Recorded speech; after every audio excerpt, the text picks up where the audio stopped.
Breaking news, WBA Super Welterweight Champion Terence Crawford nagparinig kay undisputed Super Middleweight Champion Canelo Alvarez.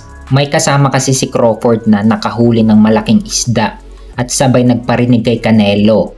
Alam naman natin na malaki ang pangalan ni Canelo sa boxing. Kaya kung matalo ito ni Crawford, para rin siyang nakahuli o nakabingwit ng malaking isda. Kaya abangan natin ang laban nila sa September 13 sa Las Vegas, Nevada. Sa Allegiant Stadium, may kartada si Crawford na 41 wins with 31 knockout at walang talo. Samantalang si Canelo naman ay may kartada na 63 wins with 39 knockout at may 2 talo. Idedepensa ni Canelo ang kanyang undisputed super middleweight title.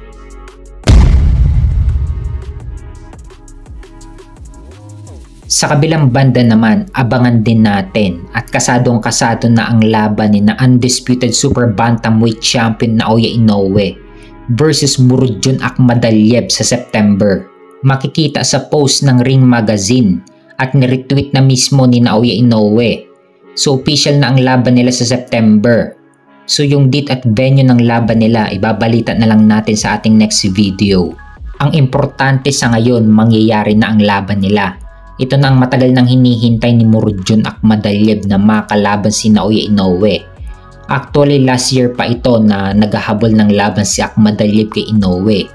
Ngunit hindi interesado at hindi pinapansin ni Inoue si Akhmadaliev.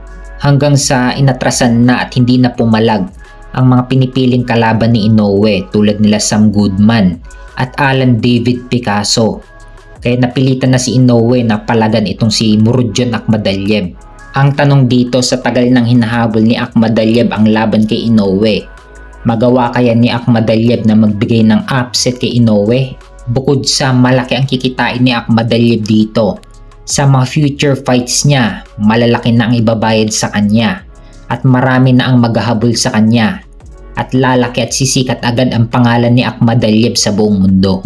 At isa pa, undisputed champion agad siya, naging unified champion na siya. Ngunit tinalo siya ni Marlon Tapales na tinalo naman ni Inoue si Tapales.